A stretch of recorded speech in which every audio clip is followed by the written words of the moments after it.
Denver 7 On Demand is brought to you by Ferguson and BAC Appliance Center, the best in bath, kitchen, and lighting for your home.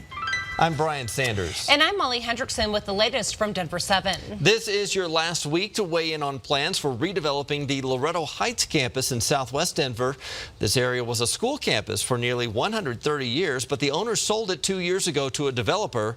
That developer has been meeting with the community to develop a plan for the future of that area. The community vision is for a development here that includes residential of all types and opportunities for work and play. So there may be some commercial buildings on here.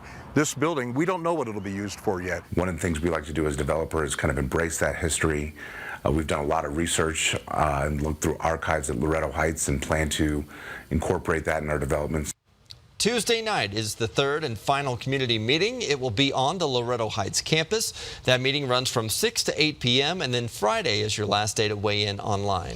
In our growing Colorado, new developments are continuously popping up across the Front Range, but oftentimes communities they're affecting don't know about the projects until it's too late. Denver hopes to change that and add some transparency. Denver 7's Micah Smith explains how this will give communities more of a say in larger developments in their neighborhood. The new review process would require developers to hold community information meetings. During those meetings, developers would reveal details about the project and allow time for public comment.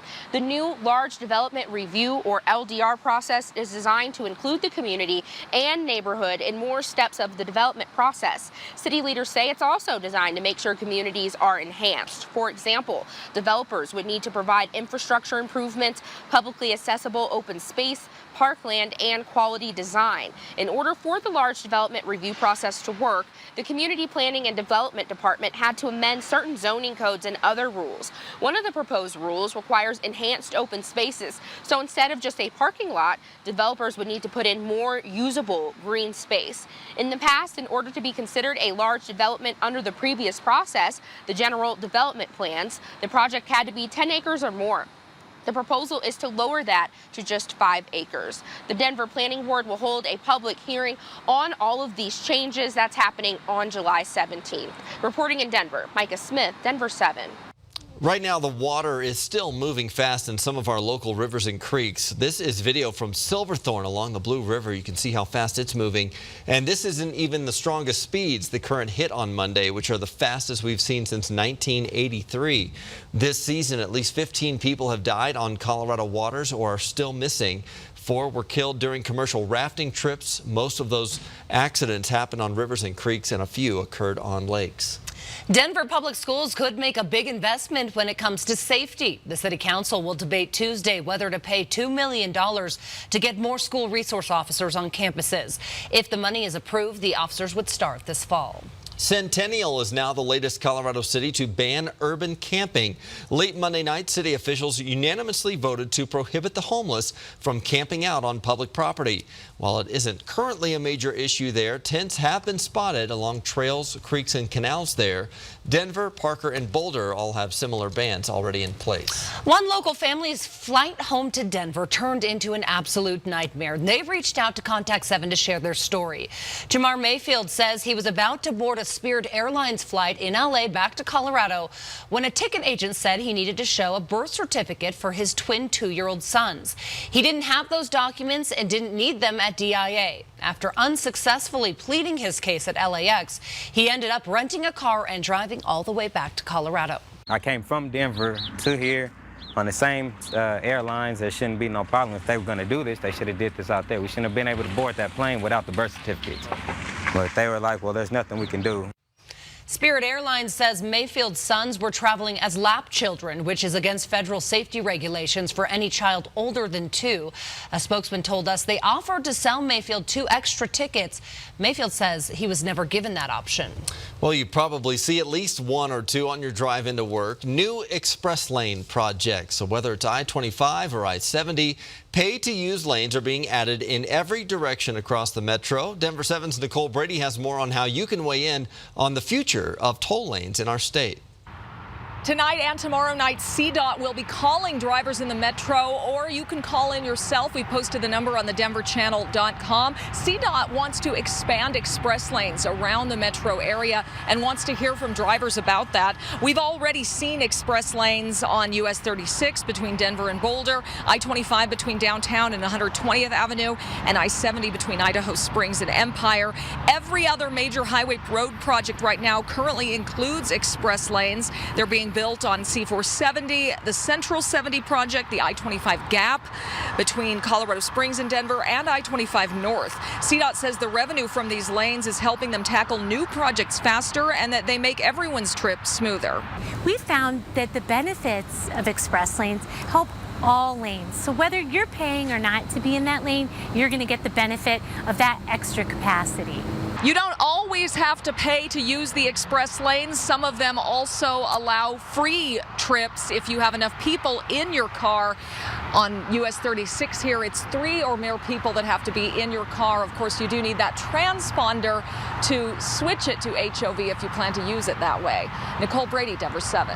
Nicole, thank you. A final vote on widening Pena Boulevard is delayed another week. Denver City Council wants to wait until the newly elected members of the council are sworn in. If approved, parts of the road to DIA will widen from 6 to 9 lanes. Other sections would go from 3 to 5. The project would cost $93 million. Construction wouldn't begin until January and would hopefully be finished by spring of 2022. For the first time, we are hearing the terrifying 911 calls made just after a lightning strike hurled hikers to the ground in Douglas County. That group of 8 hikers was near the Devil's Head Lookout last week when a lightning bolt blasted a rock wall nearby. This is part of the call one of them made seconds later. We got hit by lightning, several people. I got completely knocked off my feet. Is everyone breathing? Okay, everyone's breathing. Are they complaining of any injuries? Yeah, they definitely feel like they're not feeling too good. Okay. Can you ask them what symptoms they're having? Like tingling.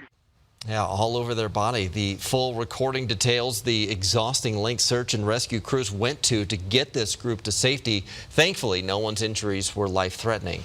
A local teenager is getting some well-deserved recognition after he was caught in a tough spot.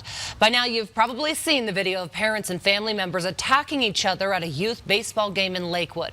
The fight started after a 13-year-old umpire named Josh made a call someone didn't like. Well, people who ref for a living heard about what happened, and they were very impressed by how Josh carried himself. So an official gear company for the NFL gave him a brand new face mask, shin guards, and chest protector.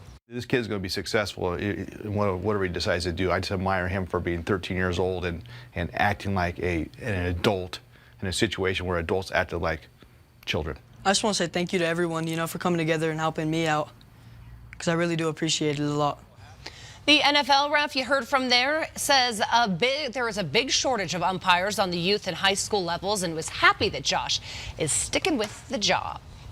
Should be nice and sunny out there today. Here's Lisa Hidalgo. A lot of sunshine and a beautiful pool day today. Yesterday we had cloud cover rolling in the afternoon. Today, great pool weather. Hot and dry this afternoon. A lot of sunshine across the state. So you'll need sunscreen and a few extra water bottles today. Highs are going to be right around 90. Beautiful this morning. This is what you're walking out the door to. Clear skies and statewide sunshine is going to dominate. By about 3 to 4 o'clock, we're going to hit highs right around 90 degrees in Brighton, 91, Highlands Ranch, 90, and some upper 80s in Aurora. So it's toasty and about 5 to 7 degrees warmer than what we saw yesterday. Looking ahead here on the Super 7 Day, we have a lot of upper 80s and low 90s. It's going to stay pretty warm and overall pretty dry. We're expecting very few storms this week. We might see a few pop up in the foothills. It looks like tomorrow and then again on Saturday, but very few storms compared to last week.